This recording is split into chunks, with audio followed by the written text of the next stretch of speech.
You can fix split ends. That's true by cutting them off. Welcome back, everybody, to another scintillating day on YouTube. We are together. I'm looking better than ever. I know it's weird. I don't even know how I got out of my bathroom looking this hot this morning. Like, why am I just like making out with myself? Like, I just look so cute. It's not my fault. It's fine. Get out of here. Apparently, I don't know if you guys like knew this, like over 30s, but apparently the kids these days are saying like cap is in like fact. Lie. Yes. True or cap. Fact. Oh, fact or cap. I feel like these kids don't even know who Natalie Imbruglia is anymore. Do you even know that the sky is torn? You know what I'm saying? Like, you guys might know what fact or cap is, but we know that the sky is torn. Today, we're going through 16 hair myths to find out if they are fact or cap. Fact or cap? Does tweezing gray hairs make more gray hairs grow back in its place? That is a cap. It's a lie. It's false. It's not true.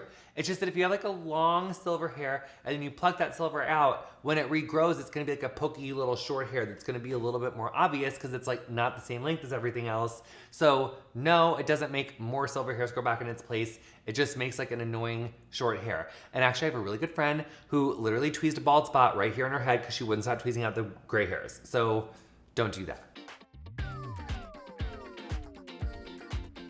Number 2, coconut oil is a great moisturizer shine treatment for your hair. That is a cap. False. It's all lies.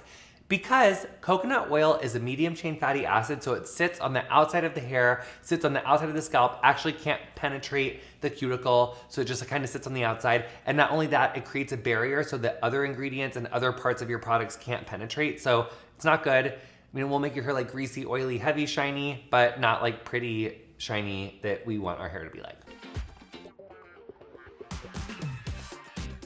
Number 3, your hair gets used to shampoo and conditioner, so you need to change your shampoo and conditioner like frequently. That is also cap. False. That is not why we need to change our shampoo and conditioner. It is true that sometimes you do need to change your shampoo and conditioner, but that's like an environmental change, or it could be that your hair wasn't color treated and that shampoo and conditioner was looking great, but then you got highlights, so you need more of like a protein or strengthening based shampoo and conditioner to restore your hair back to that like strength that you had pre-highlight. It's not that your hair and scalp got used to the shampoo and conditioner, it's that like we moved, the weather changes, environmental things change, we do different stuff to our hair, so our hair and our scalp will need different things at different times. Number 4, sleeping with my hair up will protect it. That is true. That is a fact. Now, there is a little baby caveat on that. I would not slick your hair back tight like this to go to sleep. Like, I'm giving you Ariana, I'm giving you snatched edges, I'm giving you like hairline control. When you put your hair up to go to sleep, we want to do loosely gathered top knots using a silk scrunchie with no tension.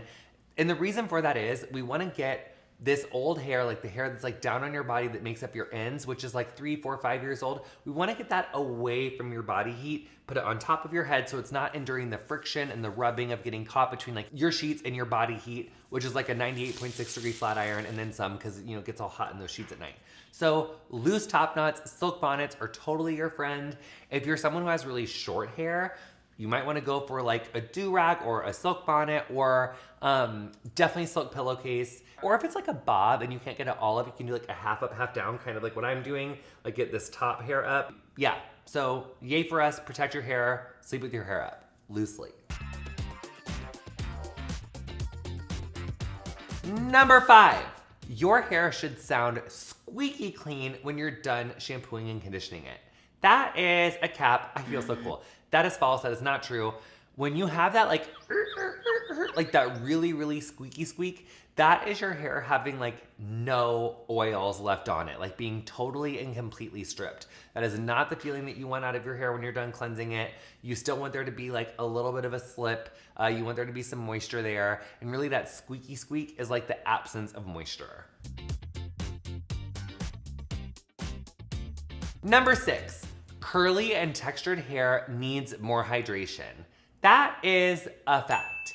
Curly hair and textured hair typically, not all the time, but typically it is less tenacious, meaning that like the cuticle on curly hair is usually a little bit more lifted, it's a little bit more porous. So because of that, it has a harder time retaining moisture because the outside of that hair shaft is a little bit on the rougher side. It's not like as tightly packed smooth the way that like straight hair would be. So curly, wavy, textured, kinky, coily hair definitely needs a little bit more hydration so that it can live its best life. Number 7, you can fix split ends. That's true by cutting them off. Once a split end is there, it's kind of there, but good styling can definitely blend them in. I would never suggest to you that you like really let a round brush or like a flat iron like live on your ends with no heat protectant. Like you've got to use heat protectant. But when you use heat protectant, you really can get in on your ends if there is any split ends and really polish it down with a flat iron or a curling iron and really blend it in so you're not visually seeing the split ends. But ultimately, when it comes down to it, you are gonna have to get regular trims to prevent extensive split ends issues. Factor cap, you should apply your styling products to damp hair, not soaking wet hair.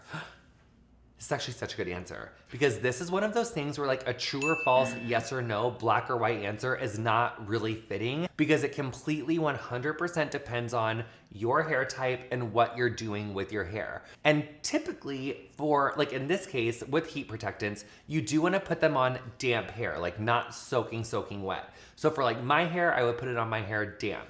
But if I was doing a blow dry or if I had hair that was like a 3B or more textured, so 3B, 3C, 4A, 4B, 4C, like our coilier, kinkier hair textures, that you actually do want to put heat protectant on the hair when it's more soaking wet and start to blow dry the hair when it is more soaking wet, because if you rough dry it a whole ton, it's going to get a little bit frizzy. So a lot of these rules, like they are rules and there is science and there is like experience behind those rules.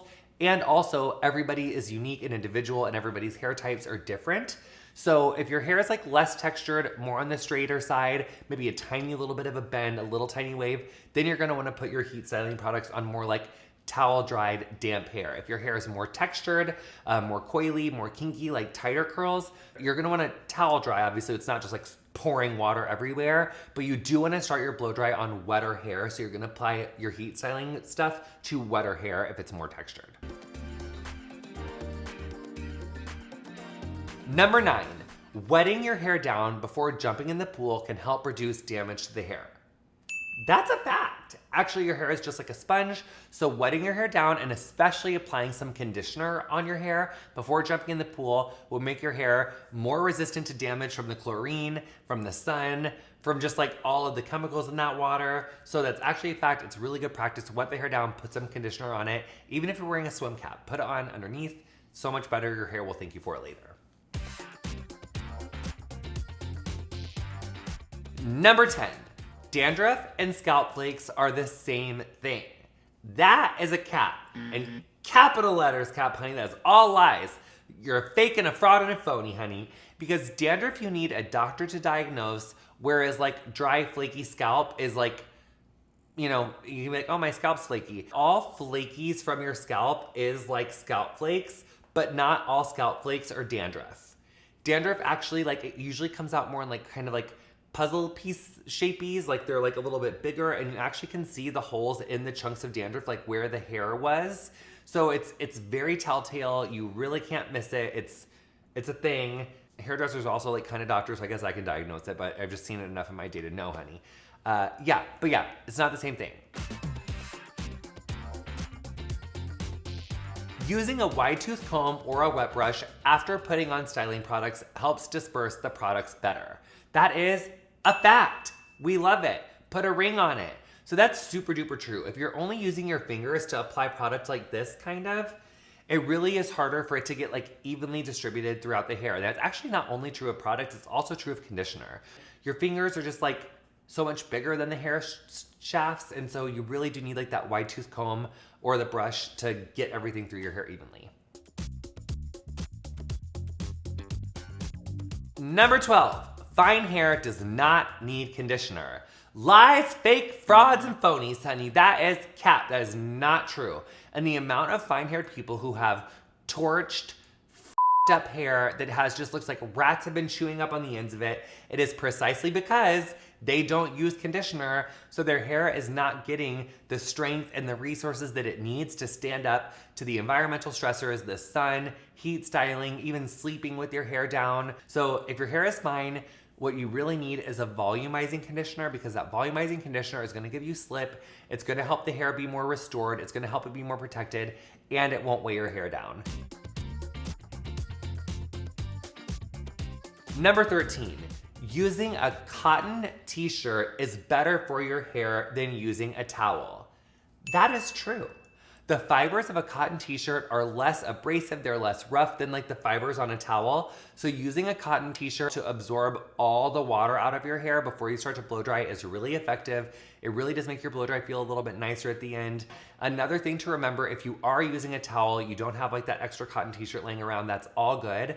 But when using a towel, think about absorbing the water more in a blotting fashion. See how I'm like, it's squeezing with the towel versus taking the towel and going like, roughing it all around. See, I don't even want to do it with my hands because it's like this is like, we never are doing this to the hair. Not through a towel, not with our hands. Like, it's just like not a good thing.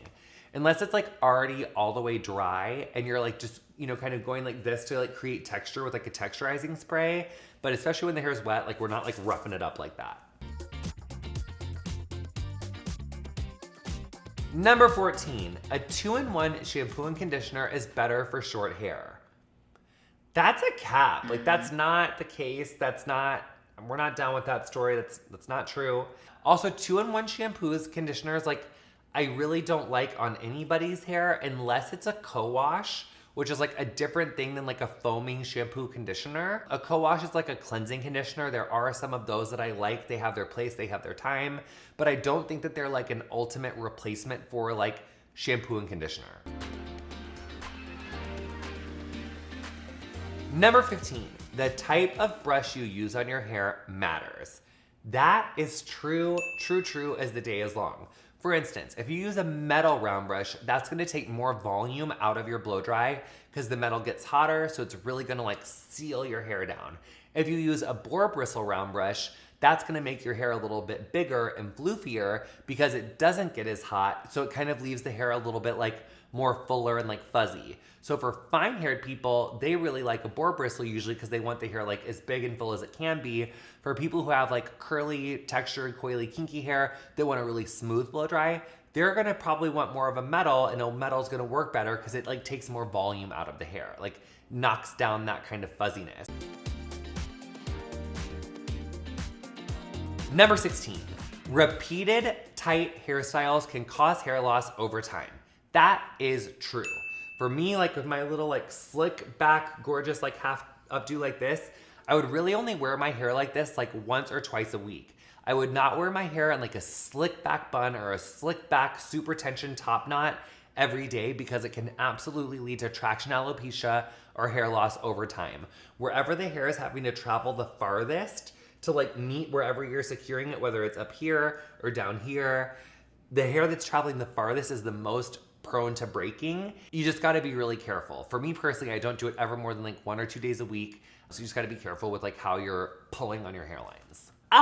And that was 16 gorgeous factor cap situations. I hope you learned all the things.